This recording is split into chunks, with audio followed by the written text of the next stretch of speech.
Mga boss, good morning, no? Back to business tayo. Ang papakita ko naman sa inyo ngayon, ito, no? Carb cleaner. Magche-check tayo ng vacuum leak. Okay. Kapag binugahan natin yan, bawa dito, yan natin, okay.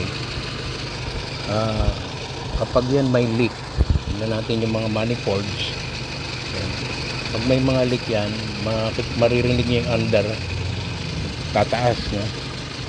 Okay. Dito. Okay. Walang tumataas.